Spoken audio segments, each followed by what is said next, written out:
Hello everyone, and welcome to this Sunday's Gospel Reflection. A reading from the Holy Gospel according to Matthew. Glory to you, O Lord.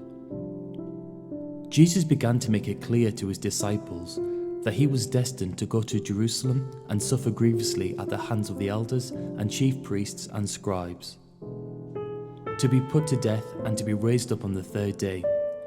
Then, taking him aside, Peter to start to remonstrate with him. "Heaven preserve you, Lord," he said. "This must not happen to you." But he turned and said to Peter, "Get behind me, Satan. You are an obstacle in my path, because the way that you think is not God's way but man's."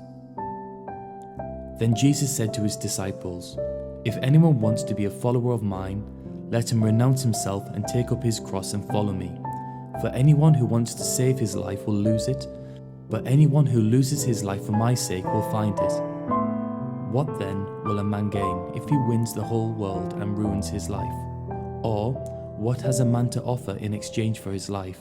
For the Son of Man is going to come in the glory of his Father with his angels, and when he does, he will reward each one according to his behavior."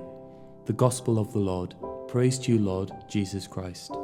As we begin a new academic year, these words from the Gospel of Matthew invite us to pause and reflect on the journey we're about to embark upon. Jesus is speaking to his disciples about his own impending suffering, death, and resurrection. It's a conversation filled with profound lessons that hold relevance for us as staff and students entering this new chapter of our lives. Imagine being one of Jesus' close followers. Hear him talk about his suffering and death. Peter, out of love and concern, takes Jesus aside and objects, saying, "Heaven preserve you, Lord. This must not happen to you." This is a natural response. We often want to shield ourselves and our loved ones from pain, but Jesus' response is striking.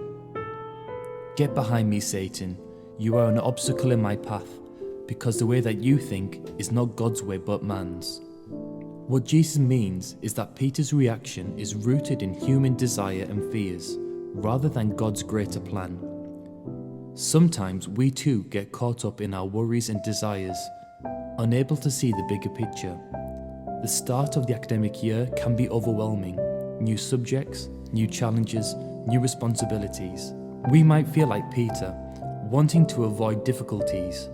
Yet, Jesus reminds us to align our thoughts with God's wisdom, trusting that challenges are part of growth and journey.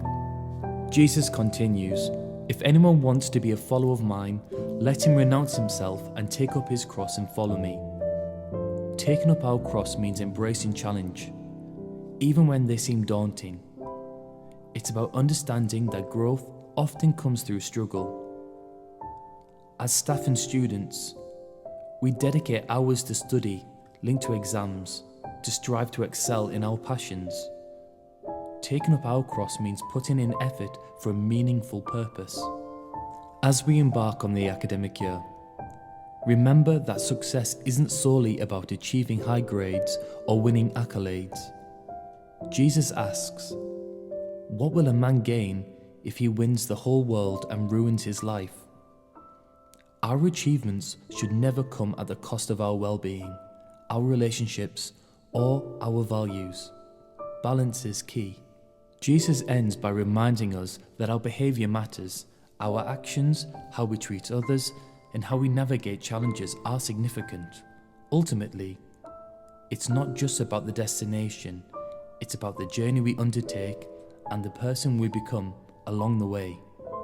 So, as we step into this academic year, let's carry with us wisdom from this gospel passage.